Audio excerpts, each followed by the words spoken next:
tax liability through tax planning, avoidance, and evasion. In common parlance, these terms are used interchangeably, but technically these terms are different from each other. Tax planning and tax avoidance are 100% legal, whereas tax evasion is an illegal way to save tax, and taxpayers can be penalized heavily for this action.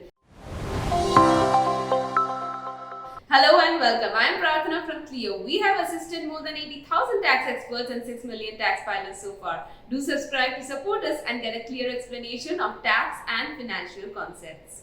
In this video, let me show you the difference between tax planning, tax avoidance, and tax evasion. Also, we will learn what are the consequences of tax evasion. Tax planning, tax avoidance, and tax evasion are terms that fall within the parlance of the Income Tax Act. Tax planning involves optimal utilization of tax deductions, exemptions, or planning for income expenditures, allowances, and rebates to reduce tax liability in a financial year. Examples of deductions are investments under Section 80C such as PPF, EPF, NSC, ELSS, tax saver fixed deposit, post office tax deposit, etc.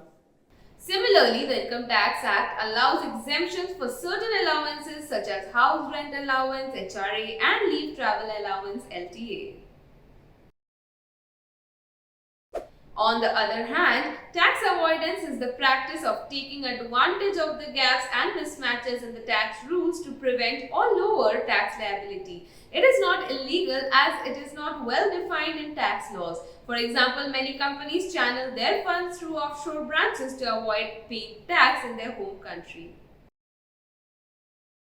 Tax evasion, however, is illegal, and the Income Tax Act 1961 is clear about penalties. A few examples of tax evasion are: an individual, a firm, or a company intentionally avoids payments of tax liability, misreporting of income, and using fake documents to claim exemption, inaccurate financial statements, smuggling, non-maintenance of proper records and statements.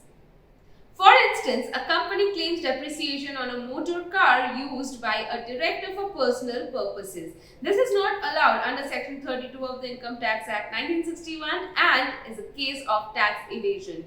Similarly, a company installs an air conditioner at the residence of a vice president but treats it as fitted in the quality control section. This is also a case of tax evasion as the air conditioner at the residence is furniture depreciable at 10%, whereas the rate of depreciation applicable for plant and machinery fitted in the quality control section is 15%.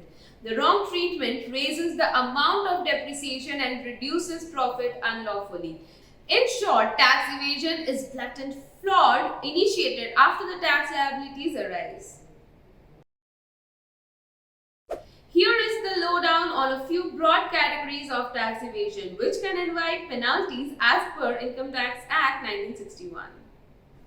Concealing income to evade tax, 100% to 300% of tax evaded. In cases wherein the taxpayer tries to conceal the original earnings or income, the penalty is between 100% and 300% of the tax evaded as per Section 271C.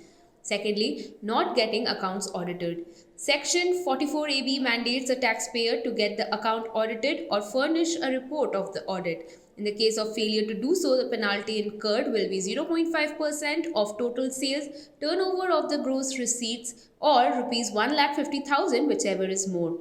If the taxpayer fails to present a report from an accountant as required under Section 92E, the penalty imposed is Rs 1 lakh or more. Next, non-compliance with TDS regulations. Any individual who deducts tax at source or collects tax at source is also required to collect the tax deduction and collection account number, that is TAN. In case of failure to do so, a penalty of Rs 10,000 will be imposed. If the company or organization fails to file tax deducted at source or tax collected at source within the deadlines, they have to bear a penalty of Rs 200 per day for the delay. Such a penalty cannot exceed the TDS amount. In addition, the tax authorities may impose a penalty for incorrect information or non-filing of TDS or TCS returns before the due dates. The penalty may range between Rs 10,000 and 1 lakh. Next, willful attempt to evade tax. As per Section 276C, if a taxpayer willfully attempts to evade tax or underreport income with the amount exceeding Rs 25 lakh, it invites imprisonment for a term of at least 6 months up to 7 years along with a fine. The transparent taxation platform deploys data analytics, artificial intelligence, and machine learning to track tax fraudsters and evaders. With big data analysis and tracking a person's social media activity, tax officials mine data to pinpoint which taxpayers have been dishonest in revealing information about their profits or have been fraudulent in claiming the input tax credit. The Central Bureau of Direct Taxation or CBDT and the Central Board of Indirect Taxes and Customs or CBIC will share data, making it easier for tax officials to aggregate data of all the goods and service tax assesses on a single platform. Thank you so much for watching this video. If you have any doubts regarding this video, definitely let us know in the comment section below. Also, don't forget to subscribe to our channel for more informative videos. Stay tuned and take care.